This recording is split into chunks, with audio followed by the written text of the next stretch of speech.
Nifty expiry டேயில் நம்ம trade கொடுத்து நம்ம என்ட்ரி வந்து ஆக்டிவ் ஆகிற வரைக்கும் வெயிட் பண்ணிகிட்டு இருந்தோம். கரெக்டாக பார்த்தீங்கன்னா 24,800 புட் ஆப்ஷன் 125ல் பை பண்ணுறதுக்கு வெயிட் பண்ணிகிட்டு இருந்தோம். இதில் பார்த்தீங்கன்னா உங்களுக்கு தெரியும், நம்ம கொடுத்த கொஞ்ச நேரத்துலேயே பார்த்தீங்கன்னா மார்க்கெட் வந்து கரெக்டாக நம்மளோட சப்போர்ட் அண்டு ட்ரெண்ட் லைனில் வந்து மார்க்கெட் கரெக்டாக நமக்கு ட்ரேடு என்ட்ரி ஆகிட்டு மார்க்கெட் வந்து 175 வரைக்கும் மார்க்கெட் மேலே போயிருக்கோம். ஸோ நம்ம அந்த புட் ஆப்ஷனை வந்து சிடிசி பண்ணி ஹோல்ட் பண்ண சொல்லியிருப்போம்.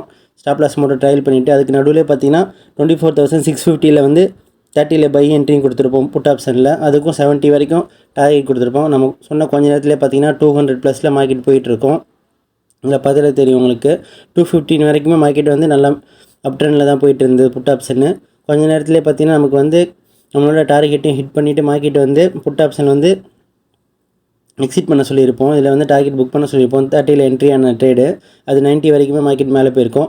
அண்ட் அகைன் நமக்கு வந்து கால் ஆப்ஷனில் 24,700 வந்து 55ல் என்ட்ரி கிடச்சிது. 90 வந்து டார்கெட்டாக கொடுத்துருப்போம்.